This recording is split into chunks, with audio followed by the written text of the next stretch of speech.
LHC Unplugged. I'm Sarah Harrington. I'm the Director of Communications here at LongHillChapel, and I have our lead pastor, Michael Hoddy, and our associate pastor, Joey Monteleone. Hello, gentlemen. Hi, Sarah. Hello. Welcome to the week. I'm excited. How are you? I'm good. How are you guys doing? It is a week. We are here. No, it's springtime. I love springtime. You get to go outside. It's finally warmer.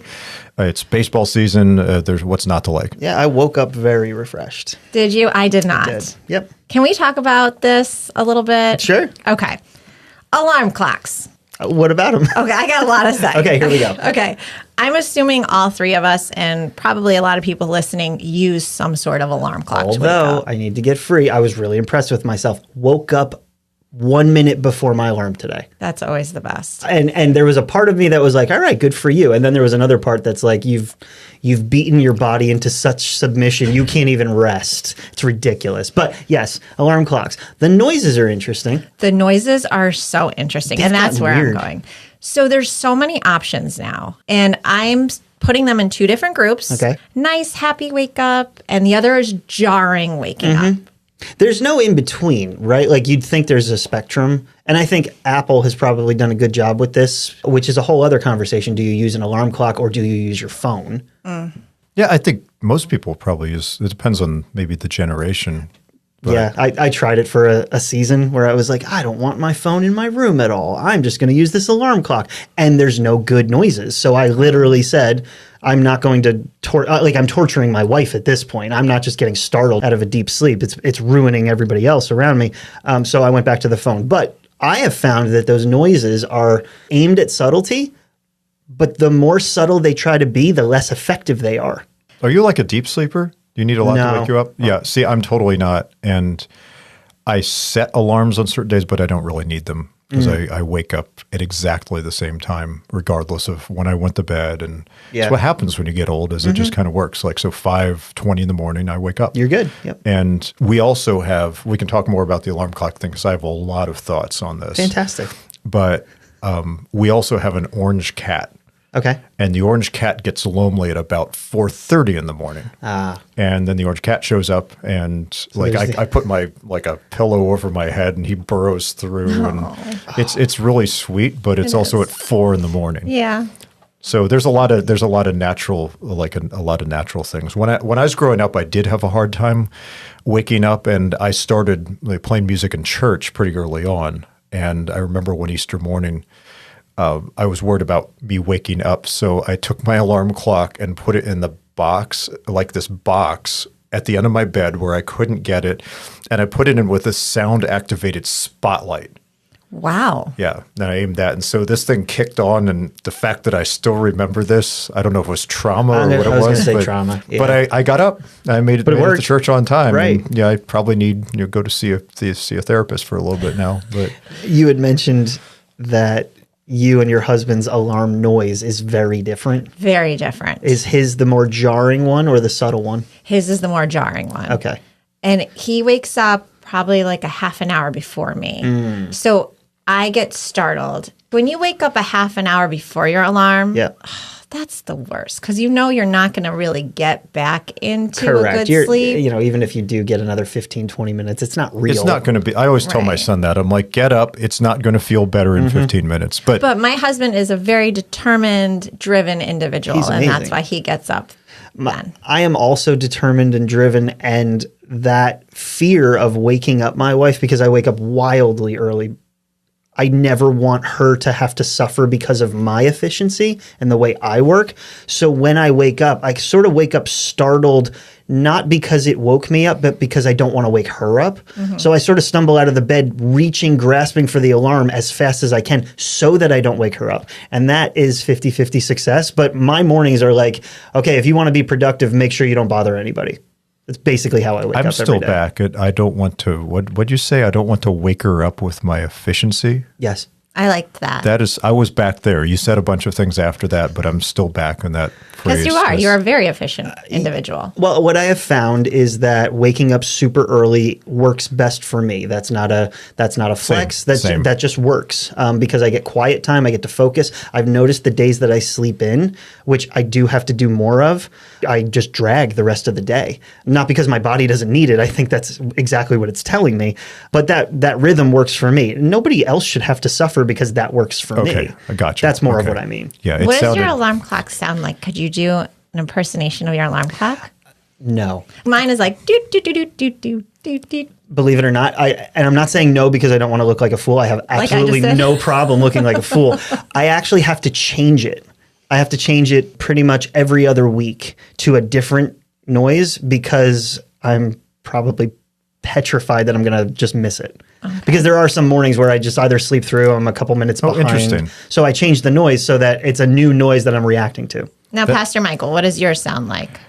I have a couple that mine tend to be, I use my phone. It's an Apple iPhone. And there's the one that's like the little heart. I was going to ask you if you're going to let us try to do the noises in this. I just went for it. You did a good job. I was very impressed. But it's the one I tend towards the more kind of subtle ones because it does not take me very much to wake up. You know, there's a sound machine in our room, and if one of the cats walks in front of it and the sound phase shifts, I wake up because I can hear it. Oh, wow. And so that's a time, but I use the more like there's this one that's like a little harp thing that sounds like you're in like, you know, you're getting like a hot stone massage or something like that. That's the one I don't want you to use. feel alone. So I'll do a version of what I remember, which is sort of like do, do, do, do, do. And then these birds come in. Oh, wow. I don't have any birds. Oh, it's built into your Apple. I don't. That's a nice touch. That's like the birds are new. I'll hook you up. Yeah.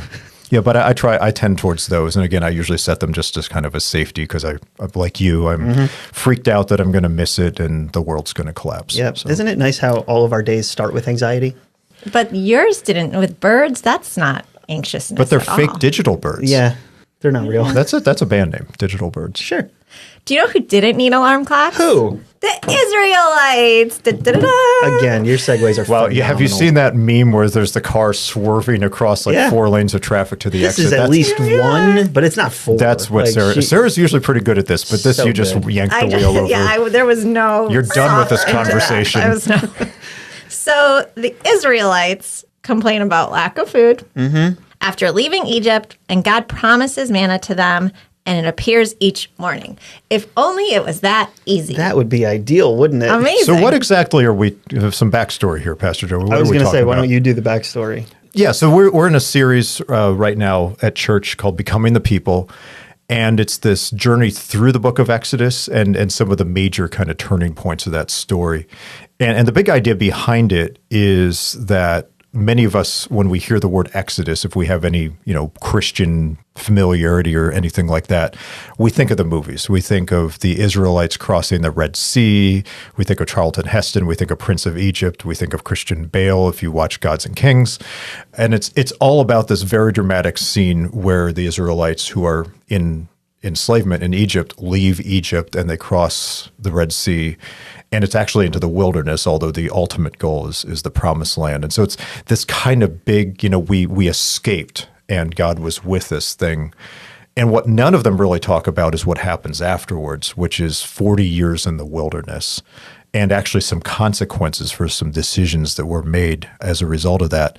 And there's a few pastors have used this quote. It's a little hard to figure out who actually said it. Warren Wiersbe. Yeah, he's one of the ones it's credited to, but it's this idea that it took a moment for the Israelites to get out of Egypt, but it took 40 years for Egypt to get out of the Israelites. I'm paraphrasing it, but that's the idea. And it's this idea that they didn't leave Egypt and immediately operate like a free people, like God's people, like God's free people.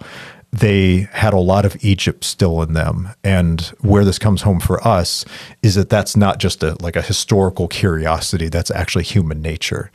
And we who are followers of Jesus, who've been set free from the power of sin and death, we don't live like it immediately very often. And so as much as they had to become the people, we also have to become the people. What happens in chapter 16 is the people, the Israelites, now come to their leader of this Exodus, Moses, and his brother Aaron.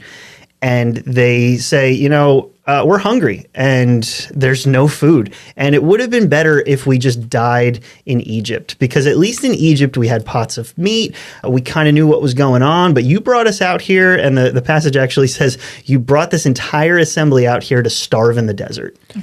It's such an interesting thing. And as we'll get to the provision and the promises of God that kind of unfold with that. But it's so interesting that the passage actually says only 2.5 months went by from the Red Sea crossing to now they're complaining. And this isn't the first time they've actually used just about the same template of complaining, because a couple chapters before, correct, they're being pursued by the Egyptians. It's before they cross the Red Sea, and it's the same. If only we'd stayed in Egypt. We told you we didn't want to come out here. Yep. Woe is us. Big, national pity party. And I don't know if you've ever with your kids, they have the same complaint over and over again about, you never, like my younger son, he's like, you never let me do this. And it's very much that same kind of thing where it's just this posture that they continually have. And what's interesting about what they're doing is they're actually wishing for the thing that was actively killing them. And we have a version of this where when the present gets hard, we edit the past. We look back on our relationships and say, well, it wasn't that toxic. We look back on jobs and we go, well, at least I knew what was going to happen. We look back on other seasons and we say, well, I know I was addicted, but at least I could cope. We all do this. So we can't look at the Israelites and be like, man, what morons. Why were they wishing for the thing that they just came from? When the present gets hard, and the thing that you talked about so well last week, Pastor Michael, is that this is now not just the wilderness. This is what freedom looks like. And freedom comes with uncertainty. And when there's not uncertainty, what this exposes is we really want certainty. We really want what's known. And so what they're doing is they're going back to the last thing they had, the last place they had certainty. And so when they're coming to Moses, Moses actually says this. He's like, you're not complaining against us. You're complaining against God. God's the one who brought you out. God's the one who gave you freedom. God's the one who delivered you. And as we'll see, God's the one who actually gives them the provision. But it's important for us to remember that when things get difficult, we will often, always, because of our human nature, go back and say, that was so much easier. Yeah, and it's interesting that there's this hindsight bias we have about the past. Yeah. And sometimes it's positive, sometimes it's negative. But very often the negative, when we're faced with the uncertainty that you talked about, the negative things in another season that actually might have been a worse season seem to disappear, and we only remember what the good things were. One of the things that this is always, it's caused me to stop and consider. In our line of work, we talk to a lot of people who are going through various stages of relationships. A marriage is ending, or a marriage is starting, or a long-term relationship is ending, or whatever it is. Or maybe there's even more, things like abuse or any kind of thing like that in a relationship. What has always blown my mind is how people continually go back to the same thing. It might have a different name and a different face and a different place, but it's why people go back to abusive relationships, or they are attracted to people who are really not good for them. It's a cycle that repeats. And I think when you look at it from a rational standpoint, you say, why would anyone do that? You know where that leads. You know what it's like. You know what's going to happen.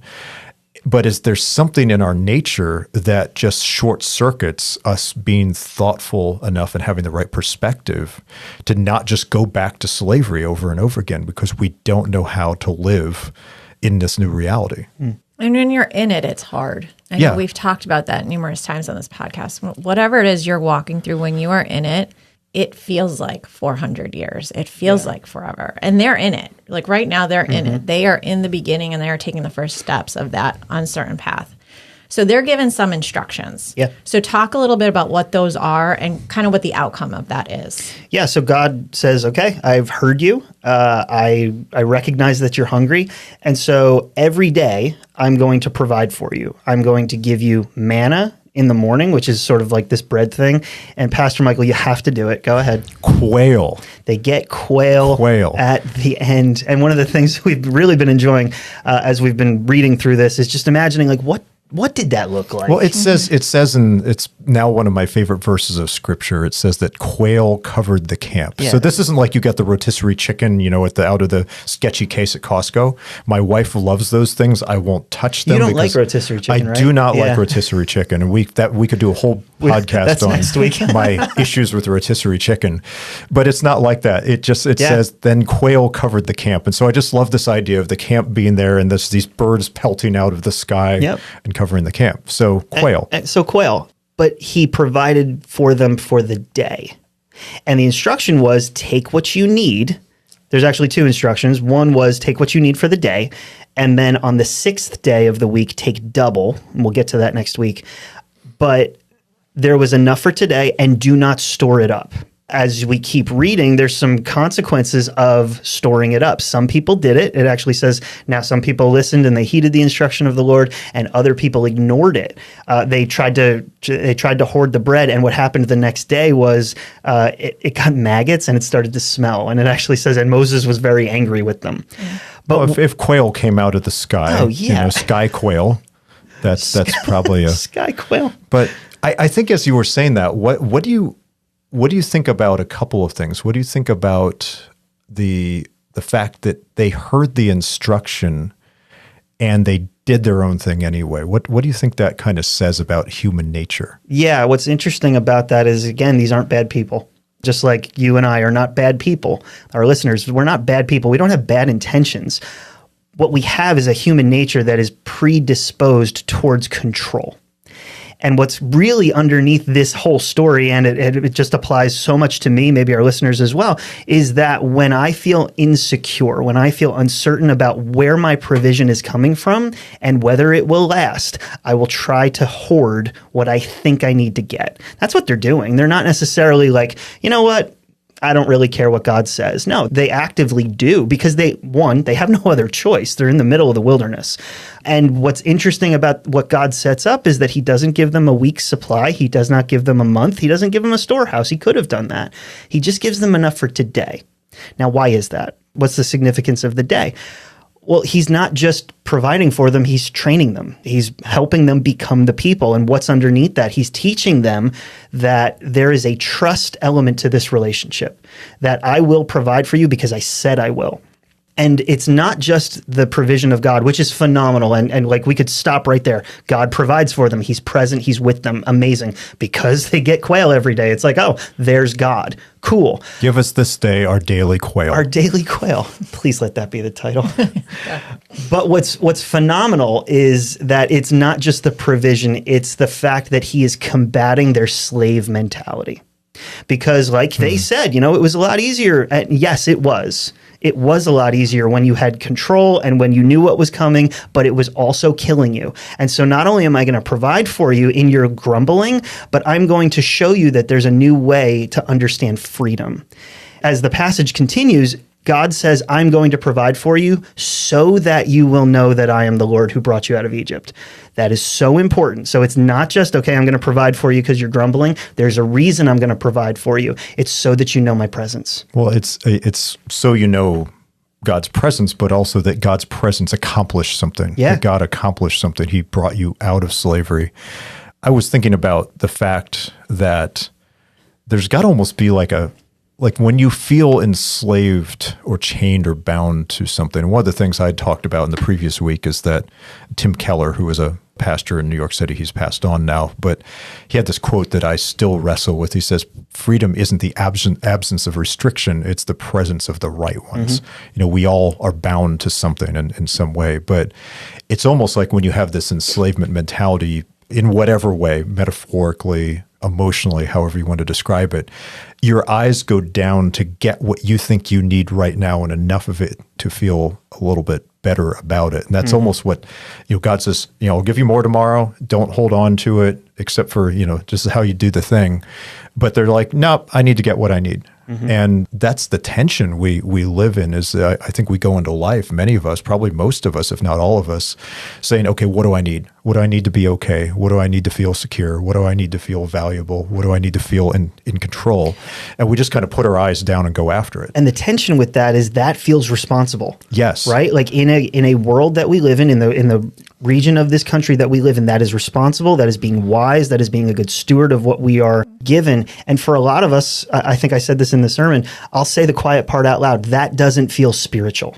And so now you're in tension with this desire to trust God, but also to show up. We've got kids, we've got bills to pay, we've got all these things to do. And you're telling me to trust a God I can't see with a future that I can't see. So now you've got this double layer of faith, essentially. You're telling me that you're going to provide everything I need, and I can't see you, and I can't see the future, so I just have to go on faith? Is that really what you're telling me? And God is kind of like, yeah, that is what I'm telling you.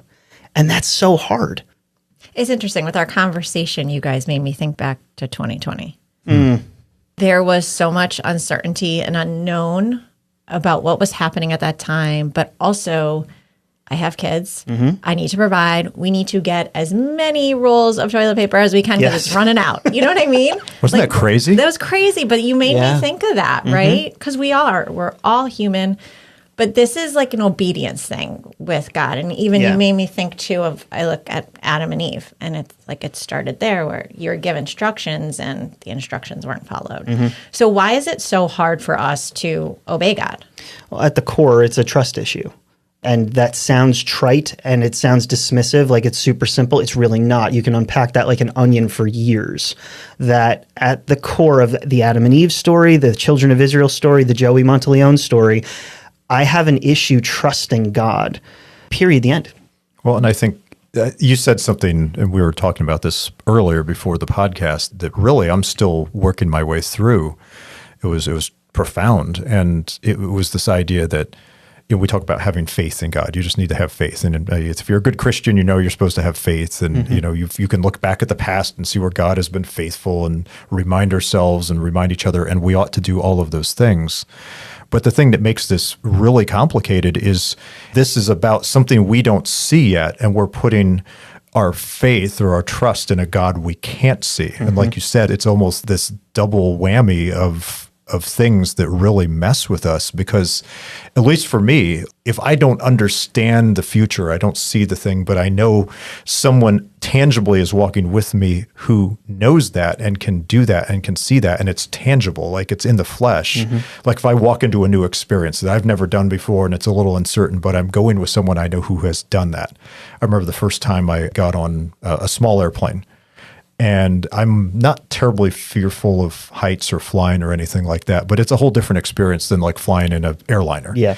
It's this little thing, it gets tossed around a lot, but I'm with someone who I know has done this before and knows what they're doing. So it makes it possible. If I was just thrown in the airplane, not going to work. Right. But the other side of it then is, even if I don't know, if I don't know the way, if I don't feel like I have a guide, but I have enough of a picture of where I'm going, I can survive that too. Sure. I can do that. I can make that work. But when we don't have either of those, that profoundly messes with the way we do literally everything else in our lives. Absolutely. You're dead on with that. What then becomes the onion of this is that unknown hits us in really weird places. It hits us in past trauma. It hits us in experiences. It hits us with the way we're wired. It hits us with our financial security. It hits us with where we are situationally. It hits us with our dependents and our kids. Like everywhere you turn, you're like, oh, uncertainty has something to say about this in my life. And then it's just, just trust God. No, it's so layered. It's so detailed. You really have to do the work. This is what I've been confronted with when we say Quail. It's like, it's kind of funny. Yeah, God provides for it. But no, it's really speaking to the deep fears in my life that I don't have enough. And God is basically coming back every single day saying, I provided for you yesterday. Can you trust me today? And can you build on that trust for tomorrow? Because that's the thing about trust. It's not this big moment. It's not just the Red Sea of like, okay, you did that thing, now I'll trust you forever. No, it's a million little moments of trust coming back time after time after time and saying, I trusted you back then, you came through, and that will literally just give me tomorrow. He's not asking for faith for 5 years. He's asking for tomorrow. And I think that's the cycle. That's the development of becoming those people. And it's interesting, I'm thinking of my own life. There was a period, not to make this all about my story, but there's a period in my early adulthood where like the daily bread thing, like the next meal, what's going to happen a month from now was really in question. Yeah. And I remember a point where I was working my way through a freezer of frozen food, and that was kind of it. That's all I had. And I remember sitting in this little apartment that I had in the town I grew up in the middle of the winter. So kind of this bleak place. And I remember like plain as day still, I'm like, this will never happen again. This will never happen again. And that has borne some really good fruit in my life over the years, but it's borne some really bad fruit too. Because even though, the numbers and the situations and whatever can change, and you can say, well, objectively, things are pretty good, that still very much wants to get in the driver's seat. That's why I wake up so early. Back to the alarm clock. See, full circle. There was a period where I had to wake up so I could accomplish something before work. Never got out of it. Well, what's really going on there? Am I super efficient? No. What I'm afraid of is that if I don't get this done, it won't be enough. And so I keep waking up. My body has now been informed by the trauma of the event. And I'm telling myself I'm efficient when God's actually saying, why don't you just sleep and rest that I've got this under control? And the world around us would look at both of our stories. Correct. Not that we're like these exemplary people, but so many people have a version of this, and they say, wow, look at what they've done. Yes. They've overcome. They're good model citizens contributing to society and taking care of themselves and their families. And culture will say that, but God's saying something else. Yeah. I think, too, the word provide in our level or gauge of what we think provision is not always going to line up with what God looks at providing. No, not even close. And we actually have these, because we don't understand necessarily what that means, or maybe even we don't want to see it on those, that we have these mini crises of faith all the time when, God doesn't give us the thing that we want. That actually brings me back to something else I was thinking about. What do you think? There's the people who held on, they kept their quail a day too long, or their manna, and it's spoiled. Is there like a metaphor, an allegory into kind of what we do? Yeah, I think if the metaphor of that is control, when we try to hold on to it, it literally will spoil the thing that we're actually trying to hold. Because that's the thing. They weren't trying to hold on to the bread. They were trying to hold on to their control. Yeah. And I think what I was reminded with in that example is that you can't hold on to tomorrow's stuff because God has tomorrow's stuff tomorrow. If you try to hold on for today, it's not for today. This has shown up in numerous spaces in my life when I've been having conversations with people. And it's literally detached me from my phone. Because now I'm recognizing that God has given me exactly the conversation I'm supposed to have, the interaction I'm supposed to have, the moments I'm supposed to show up with. I can be planned. I can be prepared for tomorrow, but I can't live there. I have to live right now because God says, this is where I'm going to meet you. I'm going to meet you right here, right now. If I try to live in next week, then he's not there. He is, but I'm not. And so he meets us exactly where we are. I try to hold on to that. I try to hoard that. It's just going to spoil. Well, thanks so much for listening to LHC Unplugged. As a reminder, we gather on Sundays at 10:15, both in person on Shumpike Road in Chatham, New Jersey, and online at lhcnj.net. And if you have a question for our pastors to answer, please send it in to us. And you can do that by emailing it to us at questions@lhcnj.net. Thanks so much for listening, and we look forward to having you next time.